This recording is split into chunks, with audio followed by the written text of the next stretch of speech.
Hello and welcome to another episode of Thomas Muse Extra, and I am here with Ben. You've got the new single and video, ANANSI'S Last Stand out, and like everything that you release, I've like watched it loads, I've listened to it loads, I've streamed You've it loads. listened to it? Yes, I have. Wow. All 7 odd minutes of it, repeatedly. Odd minutes. Odd minutes, yeah. Fair enough. Yeah, I have listened to it. I really, really like it. I find it fascinating seeing the creative process because, like, obviously when you see the video, it's only a small snapshot of the kind of work that goes into it, and it's just really, really interesting to kind of see your perspective and where you're coming from and how it all gets created. But Did you enjoy watching it? yeah, I did. I really enjoyed it. It felt kind of like mystical and like otherworldly, and there was like a little bit of a sense of kind of things aren't what they seem. Don't tell you lies, but my story is hard to believe.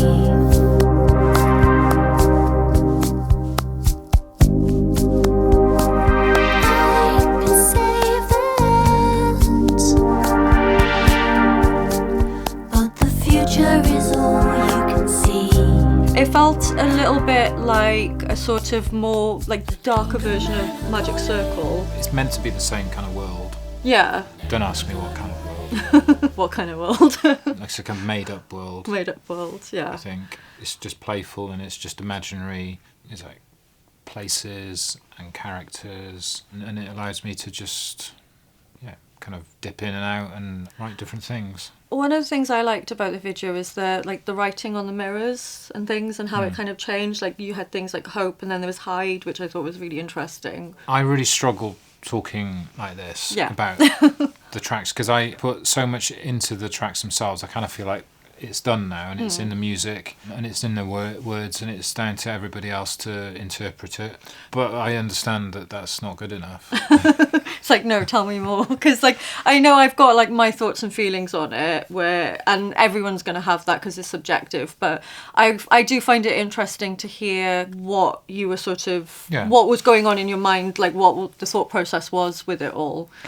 Well, my mum's a writer. She writes children's books. I think you've read. Yeah, she's got a really like the imagination. It's just... And I think I'm just a very lazy storyteller. I probably should write a book, but I'm too lazy to do that. Well, I wouldn't say you're too lazy because I think like the amount of work that goes into the music videos and things is kind of. Yeah, but I'm also stupid as well. So Stupid. There's an irony in there that I think I'm saving myself time, but actually I'm not. I'm probably spending a lot more time than I should doing these things. That definitely comes across in ANANSI'S Last Stand. There's definitely like a story behind it. I wanted ANANSI'S Last Stand to kind of like almost like tell some of the beginnings, some of the origins. If you listen to ANANSI'S Last Stand and then you listen to a track like My Mortal Fool, they're very, like, chronologically, they're at opposite ends. So ANANSI'S Last Stand is the very beginning, and My Mortal Fool is kind of like up towards the end. And you've got things like His Master's Voice in there. Yeah. What was the other one you mentioned? I thought Magic Circle. Magic Circle, yeah. It's all in there. It's all this kind of like all these different characters, and the mirrors I suppose I use to just reflect. Yeah. Although what I liked about the mirrors was because like mirrors can reflect, but they can also like through the looking glass, whereas like reality isn't quite what it seems, and that's kind of what I got from the music video was that things aren't quite what they should be. There's like something slightly uneasy there. I think it's about the character that's reflected, because the character that I'm trying to portray in ANANSI'S Last Stand is unsavoury, whereas My Mortal Fool is not unsavoury. Yeah, it's like there's the trickster and then there's like pure. Yeah, it's like a kind of ANANSI'S Last Stand. You've got this kind of conniving, tricky sort. It sounds kind of throwaway, just a tricky sort, but then it's always seeking to gain great power. Yeah. Power beyond as well, establishing where that comes from, that need to be tricky and aloof. I suppose then the consequences of that, talking about the music as it were. Yeah. we're not actually talking about the music. And that's good. I like that, because it isn't really about the music. It's definitely about the themes, and it's definitely about what's within it. It just feeds into each other. That you've got, like, you know, the lyrics in particular, and then, you know, like, I Tell You No Lies, and at the same time you've got this kind of like weird, surreal kind of video to go with it, which kind of makes you feel like, are you telling me the truth? Yeah, well, it's quite, and I wanted it to be quite kind of forceful as well, quite kind of persistent and unrelenting. The videos, I always feel like they're very clear. I can see how they could appear to be surreal. It's like a very clean expression. Yeah. So if I'm trying to kind of get something across, and I just assume everyone will get it, but then when you watch it, I can see how it's not clear, and that in a way leads to the abstract kind of surrealism. But I suppose once you've kind of put it out there, you've kind of relinquished that.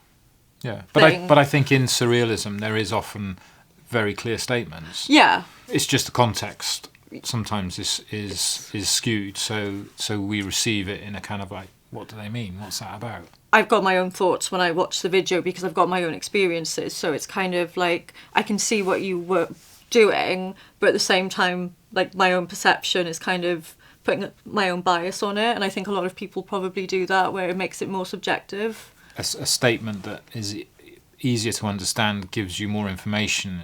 Another reason why I find this more challenging. So I feel like I've given everything away in the creative work. By doing this, I'm kind of almost like dumbing it down and giving more than I should. For me, I don't feel like you are dumbing it down, because I feel like you're giving it more context, which actually kind of opens it up more, and it kind of makes it feel more tangible in a way, which I like.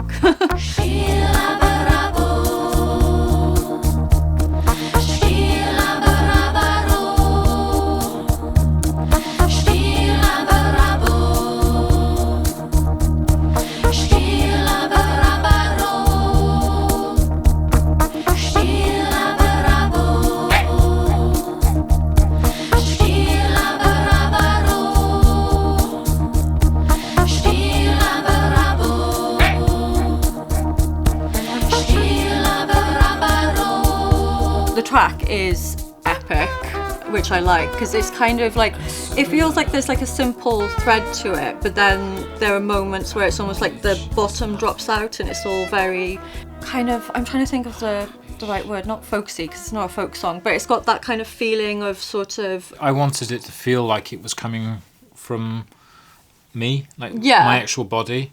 All the percussion instruments are here. That's cool. So there's not a kick drum in it. It's me doing that.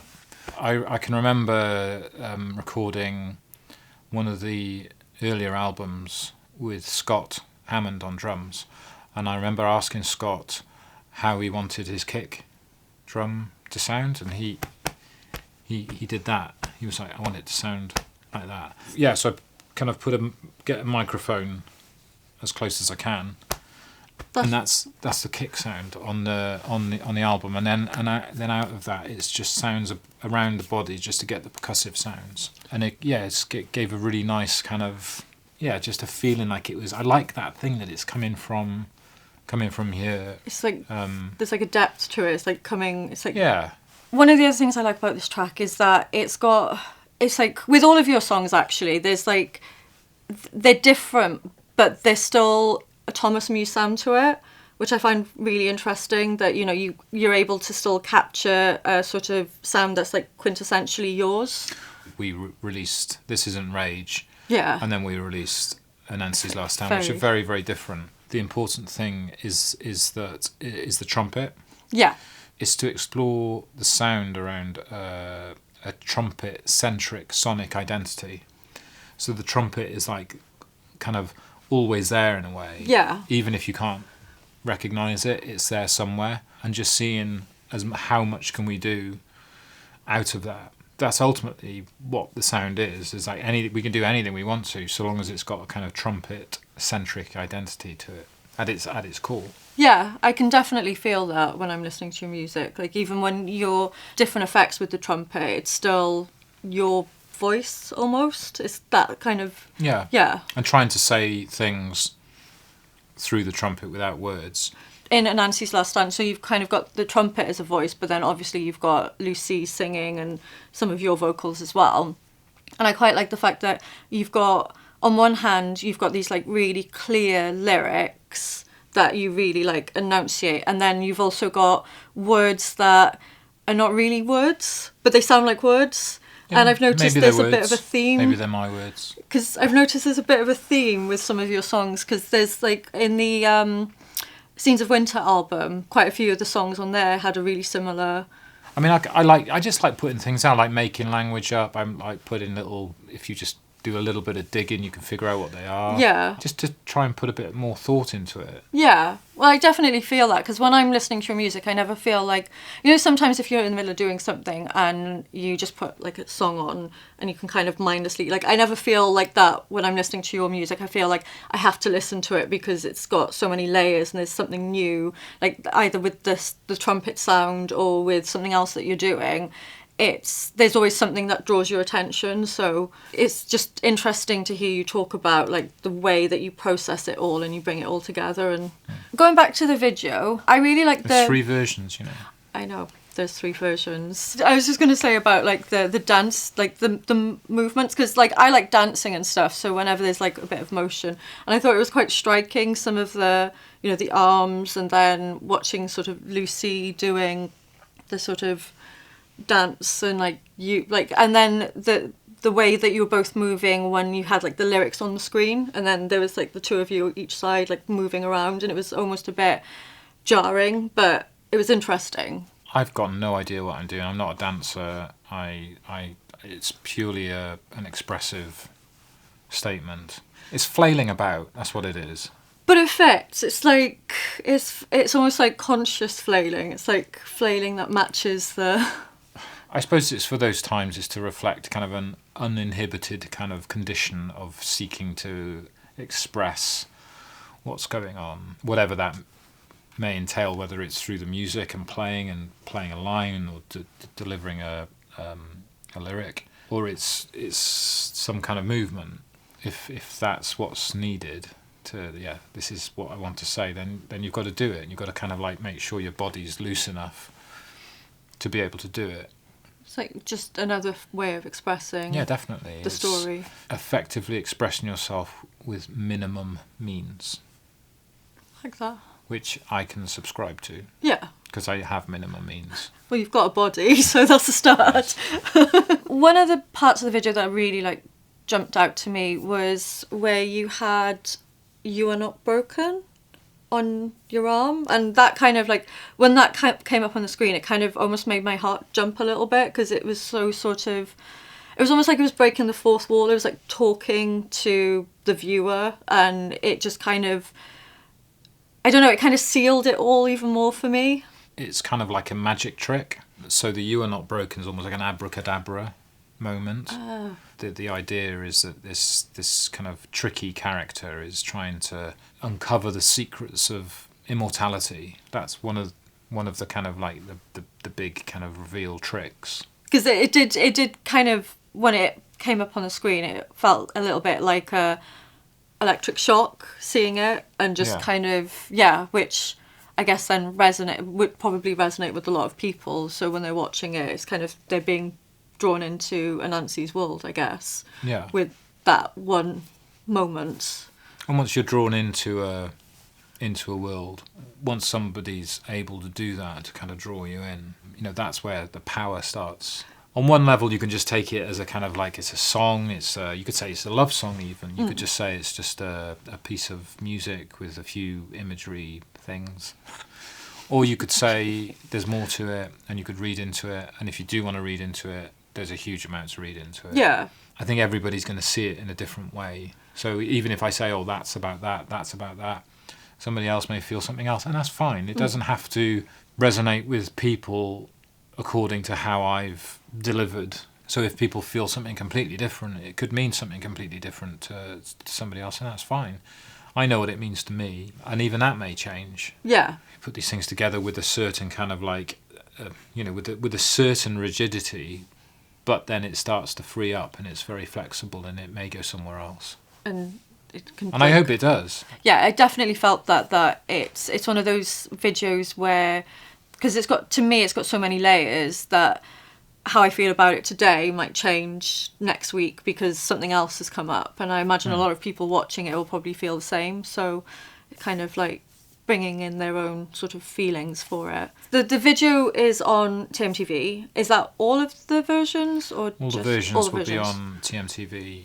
All the versions will Yeah. be on, and it will be on all the different music platforms like Spotify, Amazon, YouTube Music.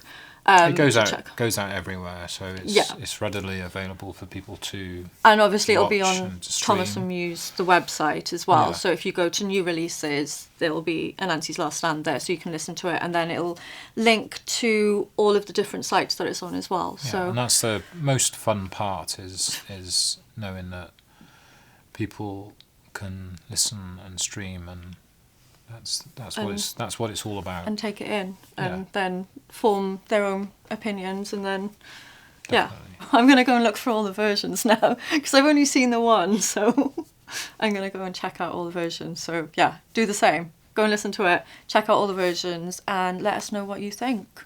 So thank you so much for watching. Bye.